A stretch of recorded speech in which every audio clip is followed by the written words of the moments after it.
एक युवा इंजीनियर की जिस रात दुर्घटना में मौत हुई उस वक्त रात की सुबह कब होगी ये किसी को भी नहीं पता। भारत एक्सप्रेस के विशेष संवाददाता देवनाथ ने घटनास्थल से लेकर नॉलेज पार्क स्थित फायर स्टेशन तक की दूरी का जायजा लिया। आप हैरान रह जाएंगे ये देखकर कि सिस्टम किस हद तक जिम्मेदार है।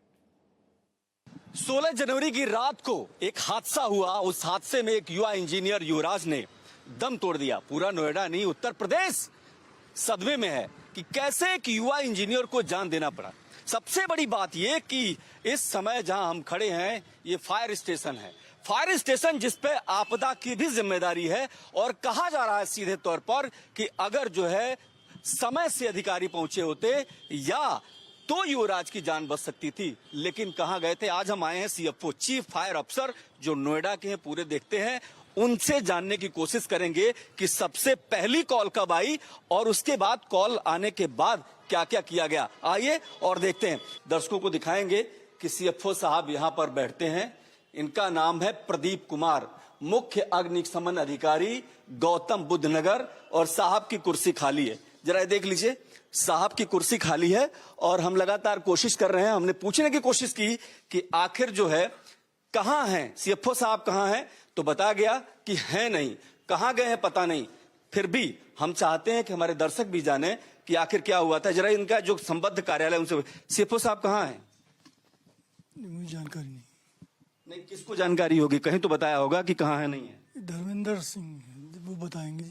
उनसे बताया गया कि कार्यालय आपका यही है जो रिकॉर्ड में रखता है सीएफओ साहब कहां है, नहीं है। आपका नाम क्या है बताइए? सुभाष कुमार। तो आपको पता नहीं सीएफओ साहब कहां है? नहीं जी। क्यों? उनकी अनुपस्थिति में कौन जवाब देगा? हमारे सवालों का जवाब कौन देगा? वही देंगे। कौन देगा? आपको पता है एक युवा इंजीनियर की मौत हुई, आपको जानकारी है इसके बारे में? हाँ जी, वो तो है जानकारी है, तो कौन जवाब देगा? बताइए ना कि कौन यहां पर बताएगा। भाई सीएफओ साहब तो अपनी कुर्सी पर नहीं बैठे हैं, तो अगर हमें जानना हो, आम नागरिक हैं हम, तो हमको क्या जवाब देंगे कि आप बैठे हैं, नहीं है, कहां हैं, कैसे हैं? सीएफओ साहब ही देंगे जी इस बारे में। तो सीएफओ साहब का ही नंबर मिला लेते हैं। ऐसा है कि सीएफओ, मैं चाहता हूं कि मेरा नंबर भी दे दें। सीएफओ साहब को मैं फोन लगा लेता हूं, कैमरे पर ही फोन लगा लेता हूं कि आखिर सीएफओ साहब हैं कहां। अभी उठा नहीं इनका फोन। मैं चाहता हूं कि आज सच सामने आना चाहिए।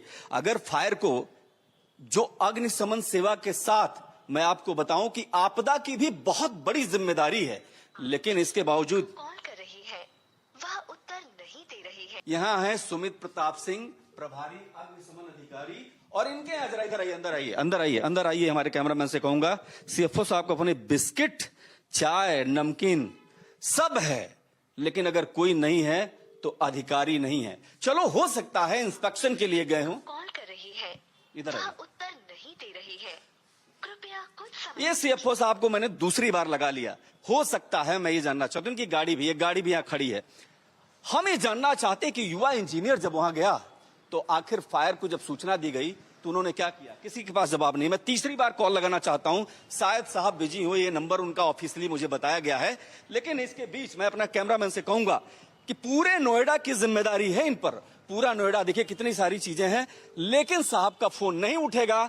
इसलिए नहीं उठेगा कि शायद उनके पास कोई जवाब नहीं। आज हम जवाब चाहते थे, हमारे पास कई सारे ऐसे सवाल हैं जिनका मैं जिक्र करूंगा, लेकिन इन सवालों के बीच ये फोन लगातार मैं मिला रहा हूं कि आखिर क्यों नहीं नोएडा के इतने बड़े पद पर बैठे, यानी चीफ फायर अफसर अग्निशमन अधिकारी, फोन क्यों नहीं उठाते हैं। सवाल बहुत सारे हैं। सवाल ऐसे हैं, ये देखिए जरा तस्वीरें देखिए, ये फायर स्टेशन का है पूरा। सवाल नंबर एक, सबसे पहला सवाल मेरा यही है कि सूचना कितने बजे इनको मिली कि जिस सीएफओ ने फोन नहीं उठाया हमारा, क्या कोई एफएसओ भी हमसे मिल सकता है? ये भी देखने वाली बात है, क्योंकि इस पूरे बड़े कैंपस में कोई भी बड़ा अधिकारी नहीं है। अगर है तो सिर्फ बिस्किट, नमकीन और खाली कुर्सियां। कैमरा पर्सन मनु के साथ मैं देवनाथ, भारत एक्सप्रेस।